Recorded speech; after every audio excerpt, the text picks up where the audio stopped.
Peggy 18.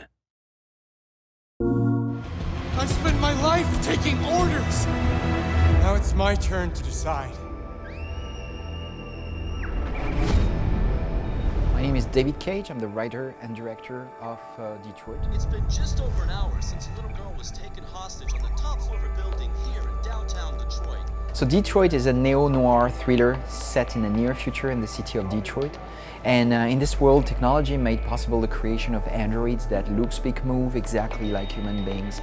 And they have replaced humans in most of their jobs. Well, the existence of androids creates a very ambiguous situation and relationship with humans, because at the same time humans become very dependent on these androids because they do all types of jobs in society. There are workers, there are nurses, there are teachers, so we really need them to do these jobs, but at the same time there's a very high level of unemployment. But androids are absolutely not considered in this society. They are just machines, they are just objects, and they are treated as such. And when the story starts, some of these androids start to have strange behaviors. They start to disappear without any reason, or even start being aggressive towards humans. It's as if they were overwhelmed with their own emotions. Don't come any closer or I'll jump! In Detroit, we play more than one character. So we introduced the character of Kara at Paris Games Week with playable character. And here at E3, we wanted to come with a playable scene just to show how the game plays. And we introduced another character. His name is Connor. And Connor is a very advanced prototype of Android. It was designed to help human investigators working on cases involving deviant androids. He can, analyze a crime scene, he can detect clues, he can recoup things. He's equipped with ballistics, he can just detect a bullet and rebuild where it came from. He is really cold, very smart, very clever, and he's only driven by one thing: it's accomplishing his mission at any price. You lied to me, Connor.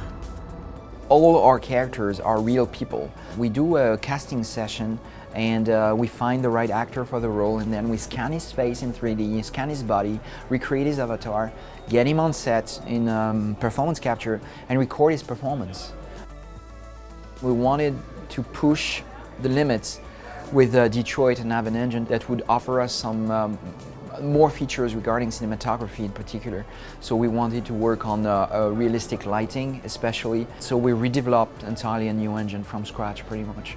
We also work on physical cameras, having virtual cameras that work pretty much the same way than real cameras. We worked on skin shaders, we worked on air shader, eyes shaders. We worked on translucency, which allows you to, when you have a strong light behind you here, see that your ear becomes red. We play with all these technologies, and players don't need to care about all this because it's just interesting for geeks and developers. But actually we really enjoy doing these things, and we hope that players, even if they are not interested in the technology behind all this, will like the result on screen. Well, the script of Detroit, it's thousands and thousands of pages, and it's really a complex script in many ways. From the very first scene, very first second of the game, you start to see things having consequences in the scene and maybe beyond the scene. And of course, as you move on in the story, it becomes more and more complex. We tell different individual stories from different androids, and they start as separate stories, but of course there will be a point where they will connect and interlace and tell you the big story. And it makes things even more complex for me as a writer, but hopefully more exciting also for the player in the end. My name is Connor. This is our story.